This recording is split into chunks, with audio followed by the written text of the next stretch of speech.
Hi, I'm Caroline Leavitt. I'm the co-founder of A Mighty Blaze, the book initiative that was begun just when the pandemic happened, when independent bookstores found that their doors were shuttered, authors like myself lost their book tours, and authors were looking for a way to connect. So we hope that The Mighty Blaze would do it. Today is actually really important because we have Lucy Ferris here with her book, The Misconceiver. The Misconceiver is really, really different in that this is a book that was first published in 1997. It is a book about women's reproductive rights, about who controls what and why. It's about moral choices. And what happened, was published in 1997 about America 2026. And what happened is very recently, Ron Charles, the book critic of the Washington Post, found this book, wrote something about it, and the airways went wild. Everybody wanted this book. And Lucy will talk to us a little bit about that. And it was reissued. So I, of course, saw all the hype about it and I wanted to read it. And I was, to be truthful, gobsmacked about it, because I think what's so important about this book is that all the characters have moral dilemmas, which we will talk about. So let's talk about Lucy first before we let her speak, and I will shut up. Lucy Ferris is the author of the short fiction collection Foreign Climes, which won the Bright Horse Books Award. Her novels include A Sister to Honor, The Lost Daughter, which was a Book of the Month pick and has appeared in Poland and China. Her memoir, Unveiling the Prophet, was named Best Book of the Year by the Riverfront Times. Her novel, Nerves of the Heart, was a finalist in the Peter Taylor Prize competition. Her collection, Leaving the Neighborhood and Other Stories, was the 2000 winner of the Mid-List First Series Award. She's received recognition from the National Endowment for the Arts, the Faulkner Society, the Fulbright Commission, and the International Society for Narrative, among others. So The Misconceivers is set in 2026, where women are prohibited from working, from choice, and are subservient to men. Abortion is illegal. But there are women called misconceivers, which is a really brilliant name for it, by the way, Lucy, who help the desperate. The book centers on Phoebe, who feels she must continue the path of her sister and her mother, who were also misconceivers, while she's battling with her own moral quandaries about what's the best way for her to live her life and to help women in their reproductive rights. So make no mistake, this is not your usual dystopian novel. It's not your usual anti-abortion novel. It's about real people making real moral choices, making choices for yourself and not necessarily for others. So let me tell you some of the raves. The Misconceiver is primarily a powerful novel, but it's also a tense thriller. It's a novel about sisterhood in both senses of the world. Ferris is a fine writer, and in this dark and starkly realistic tale, she answers all her own questions, pulling no punches. The Times, London. That's a wonderful, wonderful review.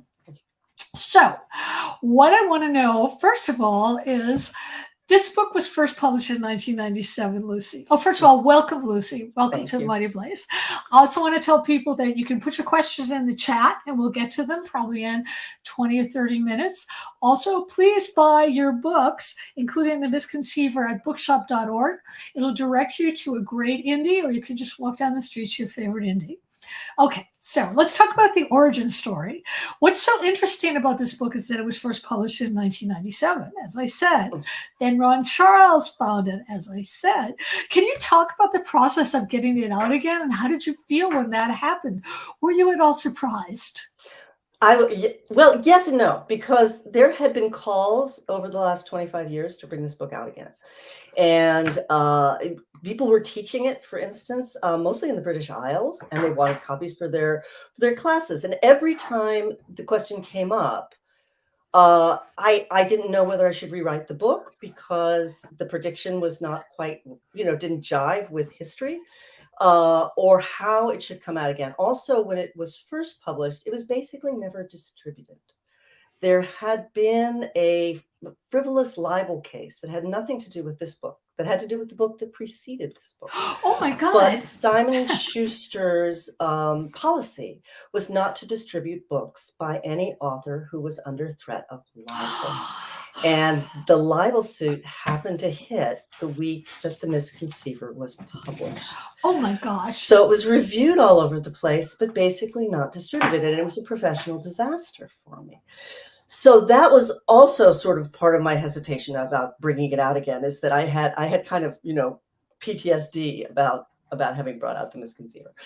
And then when every book in the world disappeared in 48 hours and people were finding me and asking me where they could get this book and paying hundreds of dollars for copies of this book, I thought, well, okay, the moment has come. We have to bring it out again. But at the same moment that I thought that, I thought, on the one hand, this is sort of the silver lining, happy ending for a professional disaster that any author would want. And on the other hand, there's a political and moral disaster that's brought this about. And so the only possible response I can have to this is that when it comes out again, I'm going to give all my proceeds to reproductive rights organizations. And that's what I've been doing. So that's felt really good, that because we all wonder, what can we do? And I think writers particularly think, okay, we can write an article about it. We can do this or that about it. And it has felt as though I can do something with this book that's really important, which wouldn't have been true necessarily in 1997. So, yeah. That's exactly right. I want to talk about, I was talking to Lucy a little bit about this before. What's so extraordinary about this book is that it's really about moral choices. Not, what is moral equals good, but more moral in the sense of how do we best live our lives? How do we best help other people live their lives? So we have Phoebe, who wrestles with feeling that doing these misconceptions, which are abortions, truly helps desperate women. But the process is so harrowing sometimes for her that she's not so sure she wants to do them anymore. Plus, there's the danger of imprisonment, which is something that's going on now. So, Lucy, you stir the moral pot even more because we get revelations about Phoebe's heroine-like sainted sister Marie, who supposedly died for the cause. And we find out some things about Marie that, are just maybe a little bit unsavory. But what this does is this gives us a novel that's really compassionate about what is a really difficult choice. And I wish I had a pen because I want to underline that. Choice. Can you talk about this, please? This whole idea of how the morality figures into this and how we find our own way as opposed to superimposing it on somebody else. Sure. So the first thing to me about morality and about choices is that we make them always in a context. And one of the first things I realized was that in 1997, I was not in the same context as my protagonist. My protagonist was born at the millennium and had grown up in an atmosphere where abortion was considered murder. That was the message her society was giving her. So the one thing I did not want to do was to superimpose my 1997 progressive views on someone who was living in a different situation and at a different time. So that, to begin with, I was really constantly reminded as I was creating the book that we can only make the choices we make within the context in which we live. So that Phoebe, for instance, can decide whether or not she wants to risk prison, which was not a decision that I was making in 1997. So, so that I have to think, well, how does that feel for her?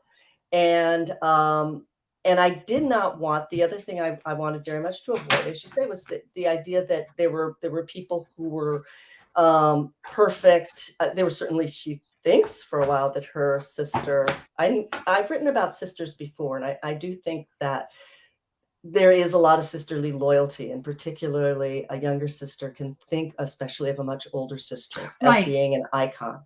And so I did not want anybody to represent purity, or the Yes, right way. That's not a novel. That's a screed, and I wasn't interested in writing a screed. that's right. That reminds me of, there was another fabulous review you got where someone said that in this book, you don't just make us think, which would be interesting enough, but you also make us feel. There's a whole myriad amount of choices here. And I also think that this does what the best art does, where it makes you see your world and other people's worlds differently. I mean, I feel that, art is meant to unsettle us so that we think about these deeper issues much more. So, on that topic of, I just thought of another question on that topic Yeah. of feeling as you're writing, as you were writing this, did you find your loyalties moving back and forth between the characters? Or did you, I mean, by the time I got to the end of this book, I was in tears, which is always my litmus test of a great book. But what did you feel as you were writing this? Well, without giving away too much about the ending, Right, right. I know that I very much did not want what was happening to Phoebe to happen to her, nor did I particularly want her to make the choice that she makes in the end. And That's interesting. I got a little pushback from that in reviews, in early reviews. And it's interesting that nobody's giving me pushback now about either how she comes to feel toward the end or the choice that she makes. But I found myself sort of arguing with her and staying up late at night and trying to find another way out that fit the character.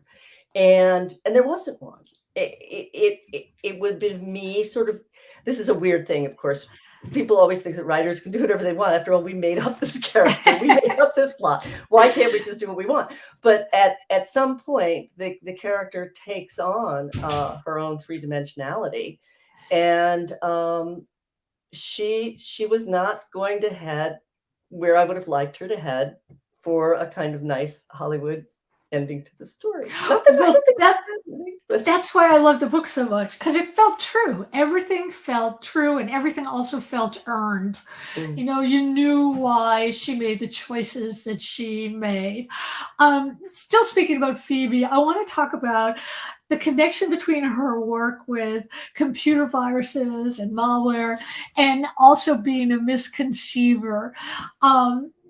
They sort of tie in together in a really interesting way. Can you talk about that, please? yeah, well, of course, the whole computer malware thing has gotten so much bigger since I wrote it in 1997. I mean, we weren't Right, right, that's actually, right. that terrified of somebody like taking down the entire electrical grid at the time. But it was something that clearly was going to grow. So yeah, first of all, the whole idea of it being a misconception and of her being a misconceiver came from, in the 90s, and now I would say it's still true. People don't like to say the word abortion. It's a dirty word, even among progressives. They'll talk about terminating pregnancies, that sort of thing. They don't like to Right. say that word. And so I went to the 1959 Webster's International Dictionary. I was at Yaddo, the writers' colony, and they had this huge dictionary on a stand. And I went looking for synonyms for abortion. And it's the epigraph to the novel, actually, are the 4 synonyms that I found, which were mistake, misconception, monstrosity, and failure. And so I thought, well, misconception is the obvious euphemism, and it also has all kinds of other meanings Oh, yeah. that I really liked. And then when I started thinking about what she does with her own life, the idea that we were talking before we started about the difference between a wanted pregnancy and an unwanted pregnancy. Right, And the right, feeling that something has sort of taken over this pregnancy has taken over your body right. and is directing your choices is very much the feeling you have when suddenly your computer goes fluey and you feel like there's an incubus in the computer. And so Right. it just seemed like a natural place to go, and to also have some kind of mixed feelings that also, as you know, figures in the plot, her ability Yes. to muck around with computers. So yeah, it was a sort of happy coincidence. Yeah. Your book has been compared to two other fabulous works of art, The Cider House Rules by John Irving Mhm. and With the Handmaid Tales.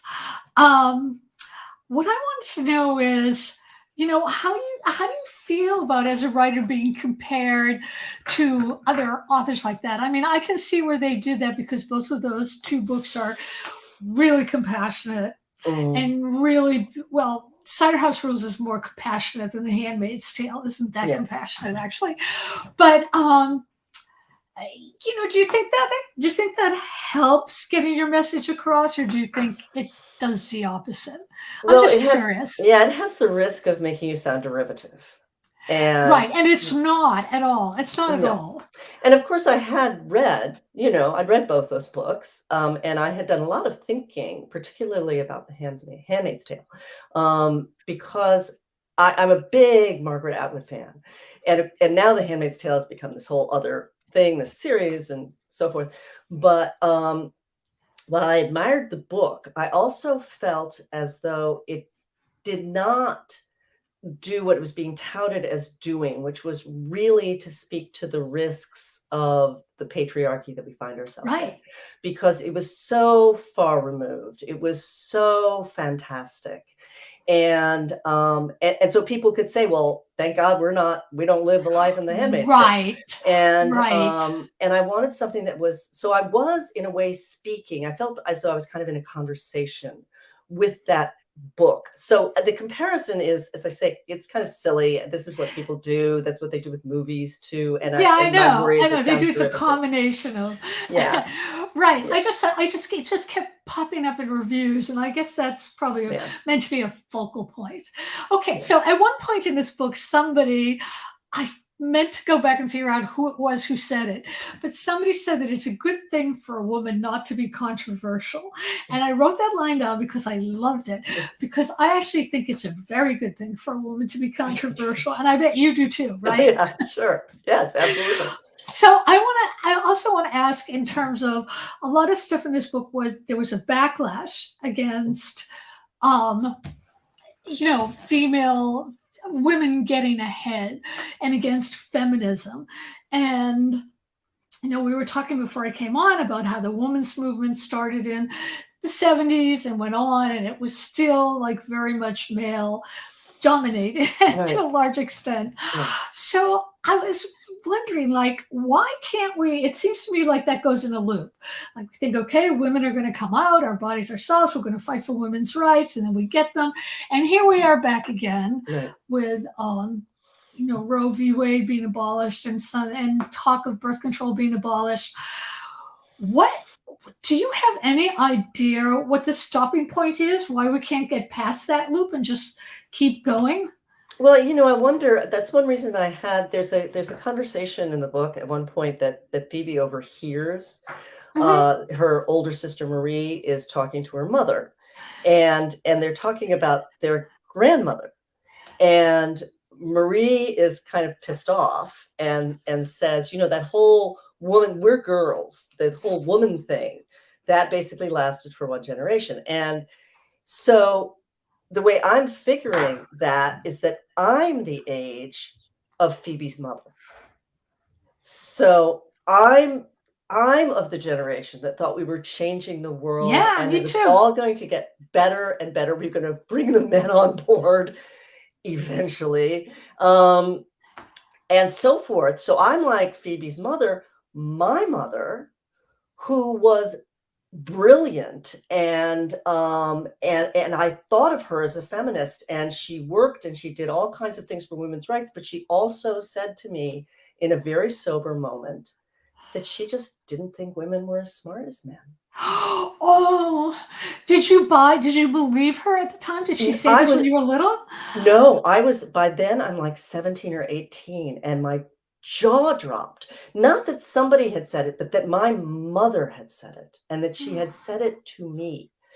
And so it was really my own memory of the way that the generations were changing that brought about that conversation, because of the way in which I think we kind of fooled ourselves for not a whole generation, but at least for a quarter century, that we really had moved the needle kind of permanently. The research that Right. I did a lot of research for the book, and the legal scholars who were predicting the overturn of Roe v. Wade also predicted, and remember, this was before there was even gay Right. marriage, but they Right. predicted that it would affect same-sex rights, which again, we thought we were moving constantly Right. in a positive direction.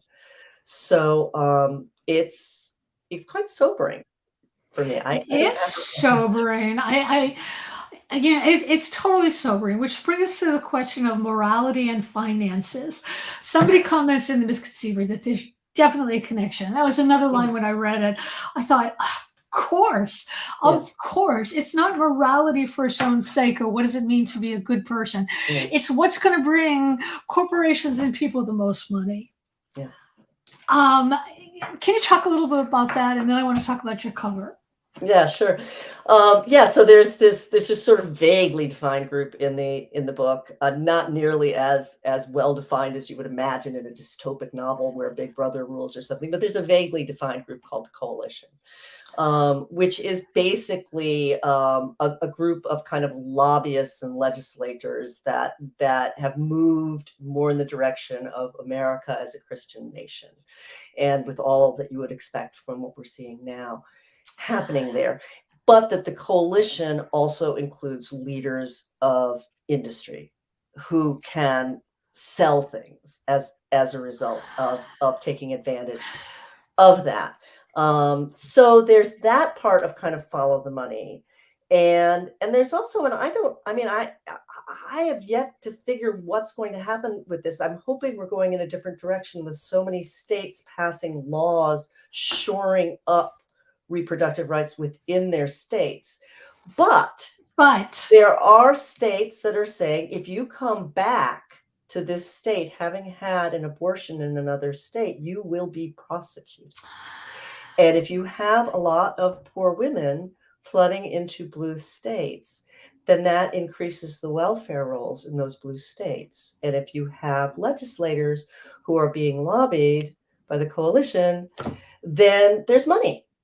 There's money at stake. is money. So I think that's always, always, always the case, that there's some financial involvement. Of course, as in everything. Yeah. So I want to show this because let me see if I can center it Yeah. right. This is the gorgeous cover of the Misconceiver. You can see her hand at the top. Yeah. Whoops, and there's a hand at the back. And let's look at the back. Cover is also like totally gorgeous. One thing I noticed about this is look at the eyes. Yeah. Look at this. Look at the intelligence and the compassion in those eyes. Look at the eyes here. This, Lucy told me this was the original cover. Lucy, tell the story because it's such a great story. Yeah, so I was saying to Caroline that this is one of the few covers of my books that I totally, totally loved. And so when a publisher came forward to republish the book, they said, "What do you want to do for a cover?" I said, "Well, what I really want to do is have the same cover." But it's long out of print, and I'm sure the film has already been destroyed. But the cover artist is an artist named Honey Werner, who is no longer a book cover artist. She's a ceramicist in New York, and I recommend you all go to her site and buy her ceramics, because I reached her and she said, "Oh yes, absolutely, you can have the rights to the cover, and yes, that is lightning in Great. her hair." And so we were able to scan a very high resolution scan of a cover to recreate the cover. But because there is an issue of what we now refer to as reproductive justice Right. in the book, the publisher wanted the cover to reflect that in some way. And so the publisher actually came up with the idea of reflecting the cover on the back cover. And yeah, it just absolutely, for me, it's the directness of the gaze Yeah. of both those women. These are women who are not hiding anything, who are, open to the conversation, but also seeing through anybody who tries to bullshit them. So, yeah, I'm just overjoyed that not only were we able to recover the original cover, but we were able to make it even better and more relevant, both to the book and to the times we live in now. There's another fabulous line in this book, among many, about how women can't know how their hearts are going to break, but they know that they will. Yeah. And that made me think about, no one is, we talked about this a little bit before we came on. Nobody is really pro abortion per se. Yeah. Nobody's walking around saying, oh, I love abortion. I can't wait to get one. But part of the issue is that without sex education, better and free contraceptive, this is going to continue to be a problem. So we were trying to talk about, how do we get around this? I mean, what can, like, listeners out there who are really concerned about reproductive rights, what can they do? Well, first they can buy this book because the proceeds are going to reproductive rights. But what else can we do? How can we change minds? In some ways, I don't give away the ending, but there are sort of martyrs for the cause in this book. I mean, there are one of the recurring themes. This will be sort of the hint. One of the recurring themes in the book is Socrates drinking the hemlock, because when Socrates is accused of whatever it was he was accused of in ancient Greece, they say, okay, so you're guilty. We've judged you guilty. So here's some hemlock. Go drink it and die.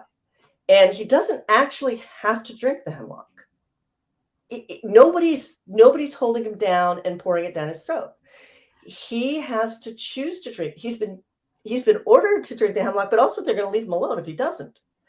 And so his drinking the hemlock is a way of really in real time acting out, okay, this is what the society has decided to do to me, and I'm going to cooperate with them because it will make a difference to how people view that society later.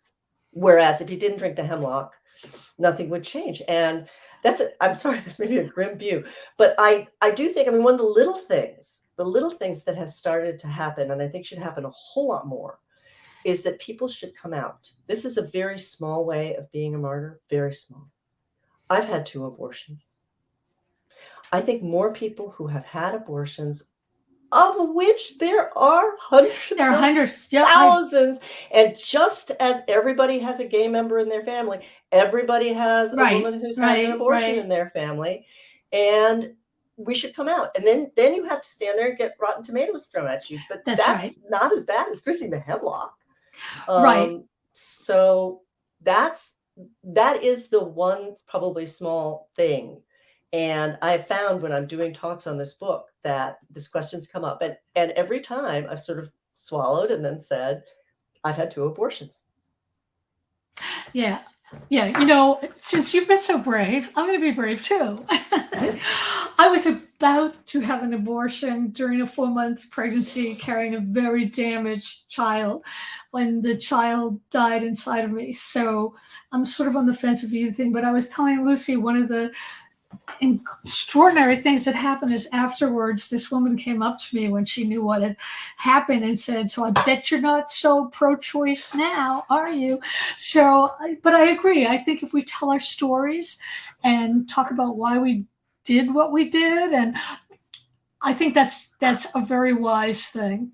All right, so I want to ask you, there were these 2 other great references that stopped me that I loved. First, it was that Phoebe didn't know who Dimsdale was from the Scarlet Letter. Right.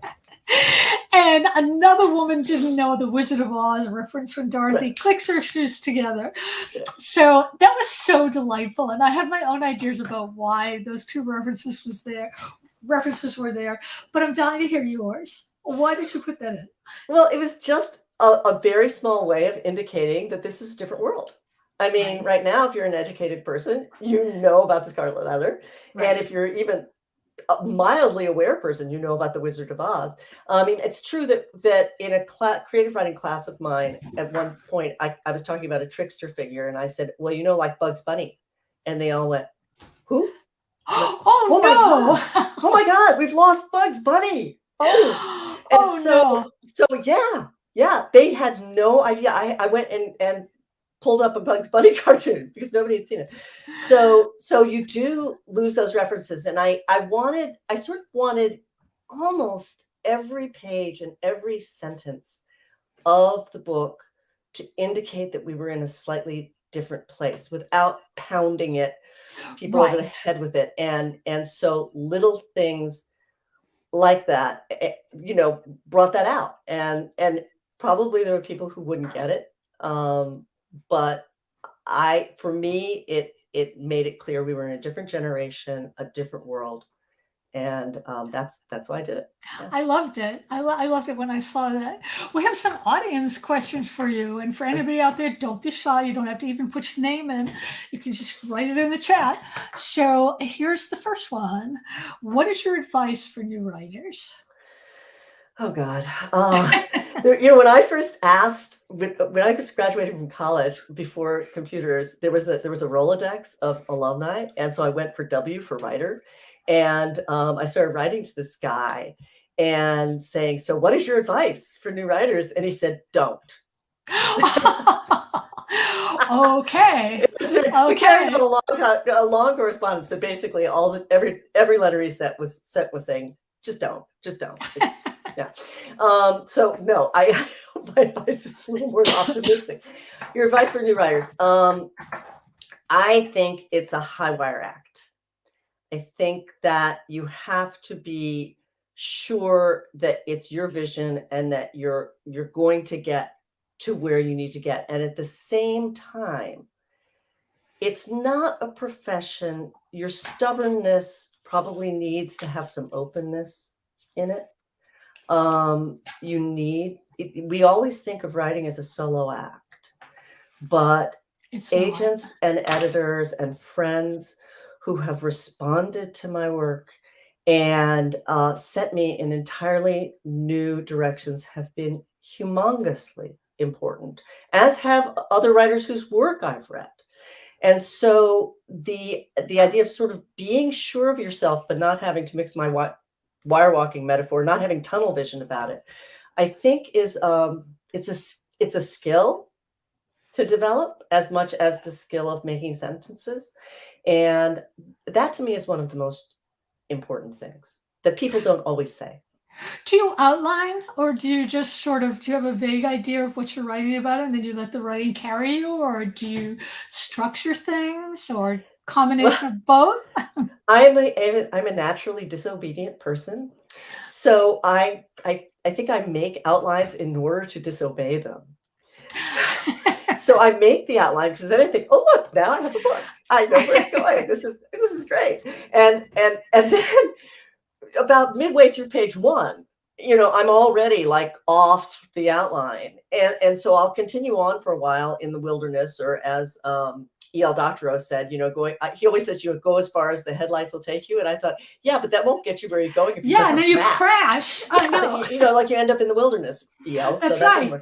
But anyway, so every, 20 or 30 pages, I'm stuck. So I can't write. So I think, oh, I'll go and re-outline it. So I have like outline number 15. But I never obey the outlines. They're pure constructions for some perverse reason that I have, because my characters, I literally will write down on the computer conversations with my characters who don't want to follow the outline, and so they have a stronger voice than the outline does. Do you have writing rituals? Like, do you have to have coffee here and chocolate here, or special times of day? This is another audience question. Okay, so my ritual is disgusting because, first of all, I go through a lot of bathrobes because I tend to get up and have 1 cup of coffee and a piece of toast, and then another cup of coffee, and then I nurse that coffee, reheating it again and again through the morning in my bathrobe, and I don't brush my teeth. That's what's so disgusting. So it's like noon. If I'm on a roll, it's like noon, and there are things growing in my mouth. And then I finally haul myself up and go brush my teeth and shower and get in clothes and all that stuff. And but somehow this was never a decision I made. I just found myself doing it and being more productive because I think I was not in the world, or I am not in the world when I do that. If I have the morning, you will find me in the ratty, filthy bathrobe with 3 times heated over coffee, and you don't want to go near my mouth. That's hilarious. We have another audience question. Can you talk? This is a question writers either hate or they love, depending on where they are. Right. Can you talk about what you're working on now? So I just actually I have 2 books coming out next year. So Wow. I just got them both off in different stages. One is this book of essays called Meditations on a New Century, which is won the Wandering Angus Essay Prize. So it's coming out through them as well. And then there is, and this actually informed some of the ways I'm thinking about the Misconceiver now. There's a series published by Ig Publishing in New York of writers called Bookmarked, writers writing about writers who influenced them.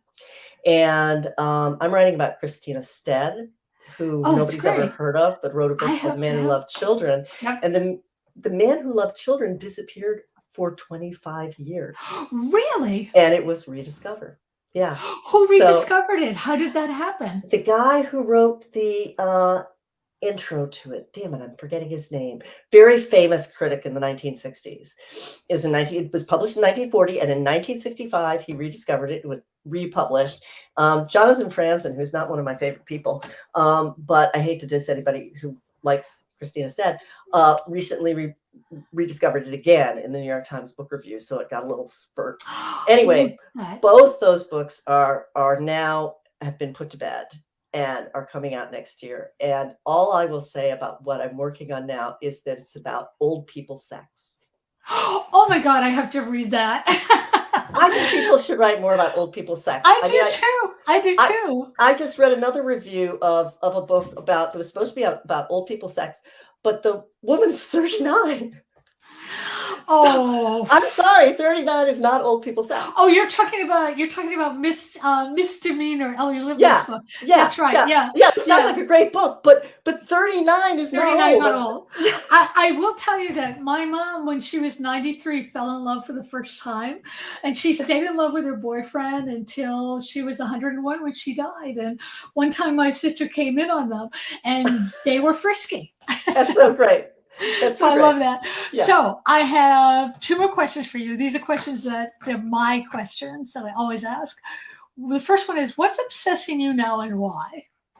Besides politics. Besides politics. Oh my God. So many things. Italian is obsessing me. I don't know why, determined to learn Italian. I've been reading Elena Ferranti in Italian. In Italian, that's incredible. Yeah, she's much better in Italian, actually.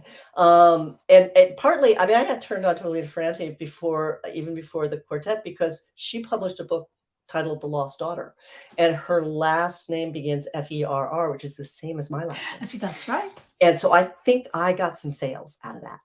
That's great. so Italian is obsessing me, and questions of the disaster of the climate, I suppose, are sort of obsessing me in those ways where we feel like we are so powerless here. And sometimes I just want to chuck it all and go sit with Greta Thunberg in front of some building somewhere. So yeah, those are probably my, it's sort of weird, Italian and the climate. Yeah. And my last question is, what did you really want to talk about that I didn't talk about?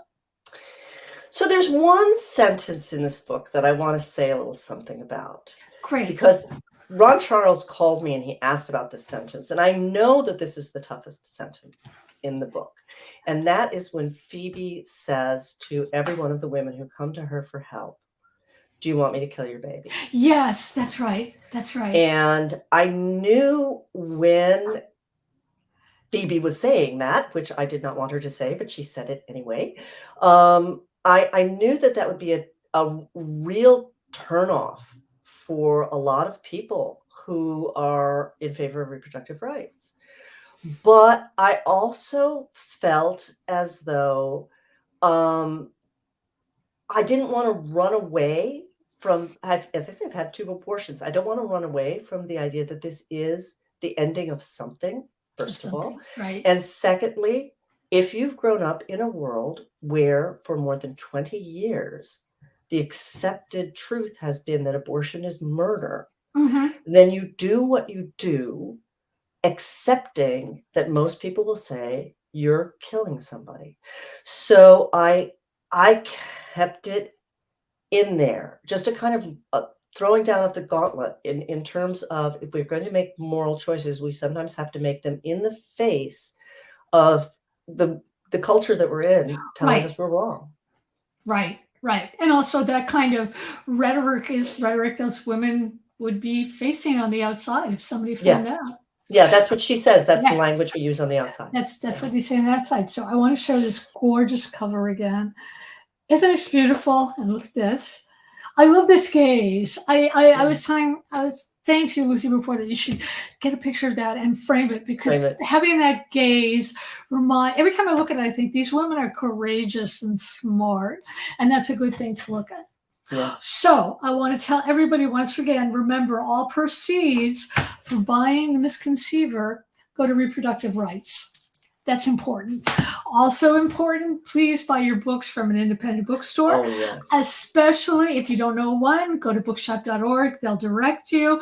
They'll be happy to mail it out. It's just a really good thing to do. I want to thank everybody who showed up here, and I especially want to thank Lucy Ferris.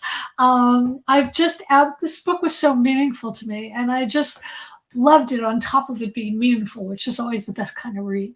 And thank you for being so gracious and coming here. Oh, Appreciate my it. pleasure. Thank you for having me on. This has been fabulous. And we'll see all of you next time. And Lucy, just stay on for a minute. Okay, Sure. so we'll see all of you next time. I'm going to end the broadcast. And